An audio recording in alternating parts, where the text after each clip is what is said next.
Telugu full screen.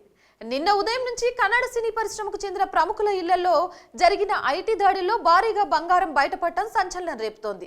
Star హీరోలు Yash, Puneeth Raj Kumar, Kichcha Sudeep, Shivraj Kumar నివాసాలపై IT అధికారులు దాడులు చేశారు. గురువారం ఉదయం ప్రైవేటు క్యాబ్లలో వచ్చిన ఐటీ అధికారులు ఒకేసారి అగ్ర హీరోల నివాసాలపై దాడులు ప్రారంభించారు. మధ్యాహ్నం వరకు అత్యంత రహస్యంగా దాడులు సాగాయి. కేజీఎఫ్ కలెక్షన్ల గురించి తెలుసుకునేందుకు ముంబై వెళ్లిన యష్ ఐటీ దాడి సమాచారం తెలియడంతో హుటాహుటిన బెంగళూరుకు వచ్చారు.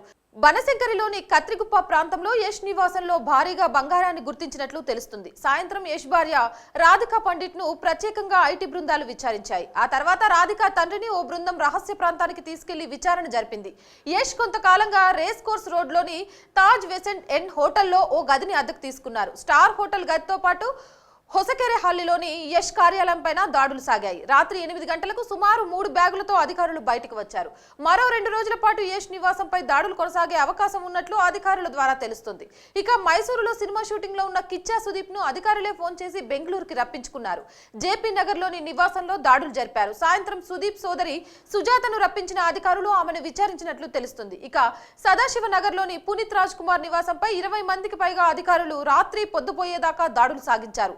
బంగారంతో పాటు భారీగా ఆస్తులు గుర్తించినట్లు తెలుస్తుంది. మొత్తానికి కన్నడ చిత్రసీమకు చెందిన ప్రముఖులపై ఐటీ దాడులు ఈ స్థాయిలో జరగడం విశేషం. అంతేకాక ముఖ్యమంత్రి కుమారస్వామి భార్య ఇంటిలోనూ ఈ దాడులు జరగడం అందరినీ ఆశ్చర్యానికి గురిచేసింది. కన్నడ ఇండస్ట్రీలో జరుగుతున్న ఐటీ దాడులకు సంబంధించి మరిన్ని ఇంట్రెస్టింగ్ అప్డేట్స్ తెలుసుకోవాలి అనుకుంటే తెలుగు ఫుల్ స్క్రీన్ వెంటనే సబ్స్క్రైబ్ చేసుకోండి. మా ఈ వీడియో నచ్చిందా? లైక్ చేయండి, షేర్ చేయండి, మీ అభిప్రాయాన్ని కామెంట్ చేయండి.